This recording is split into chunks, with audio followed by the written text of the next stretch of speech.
Welcome to the Hidden Corners, where truth and terror collide. Discover a realm where the lines between the living and the supernatural blur as you embark on a journey to the paranormal and visit the mysterious hidden corners of your mind.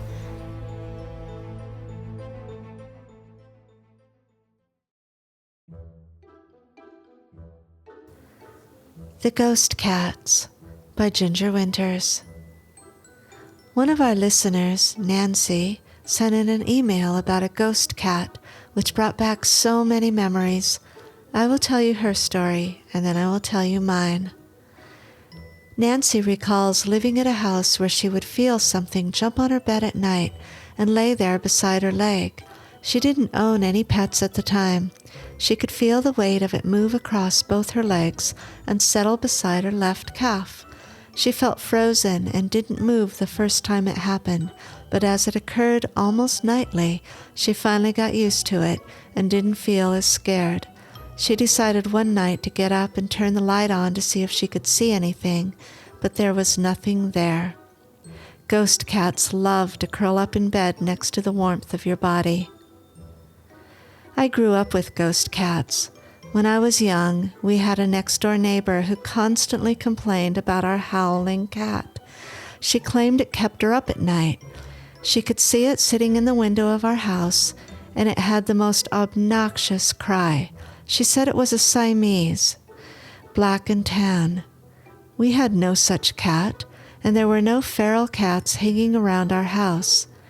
So one day, she rang our doorbell, and my mother let her come in and asked her to have a seat in the living room, which had the window where this woman claimed she always saw our cat sitting.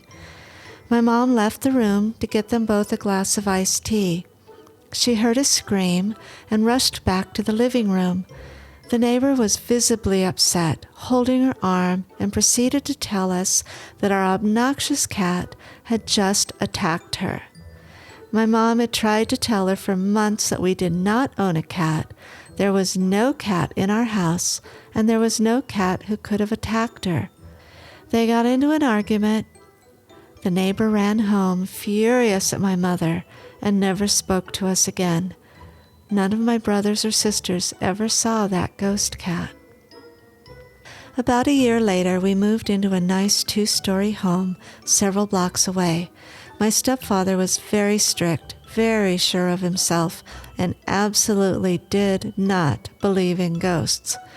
He had built an organ from a kit and was very proud of it. It held a place of prominence in our living room. He not only built the organ by hand, by himself, but he tuned it and taught himself to play. He had the most horrible-sounding voice I have ever heard, and we all tried to leave the house when he began to sing.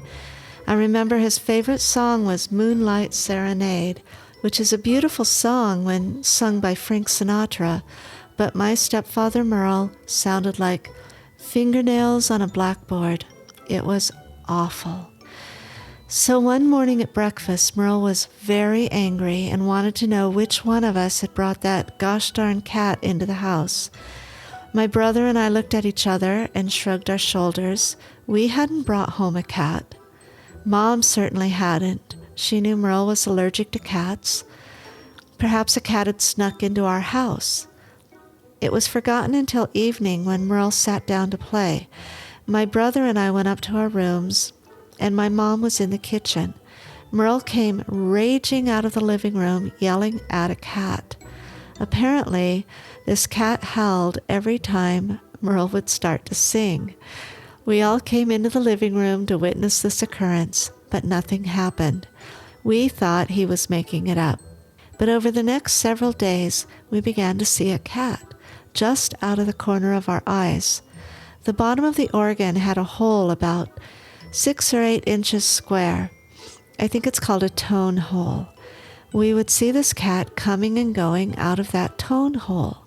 If you looked directly at it, it wasn't there, but you could catch it out of the corner of your eye.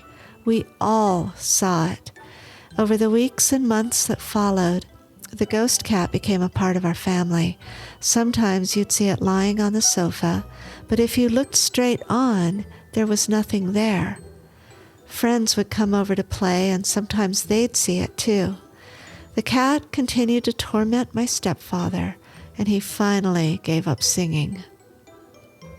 Throughout the years, I've had cats and occasionally ghost cats that seem not to get along. The real cat will hiss and growl as if something is there, but you can't see anything. And like Nancy, I've felt them jump on the bed, lie against my leg, and upon turning on the light, there is nothing there. But my favorite cat story is one that occurred just a couple of years ago. My mother was very old, 93 actually, and close to dying. She had always loved cats. In her final days, she lived in a little apartment with my sister. They are not allowed to have cats in their building, so my mom could not have one. But in her final days, a cat appeared. My sister saw it and tried to make it leave, but even though she'd throw it outside, it would be back in my mom's room again, lying there beside her. Over the several days that my mom was dying, this cat stayed by her side, and as my mom took her final breaths, the cat lay in her arms. After my mom's passing, the cat disappeared and has not been seen again. Do you have a ghost cat story?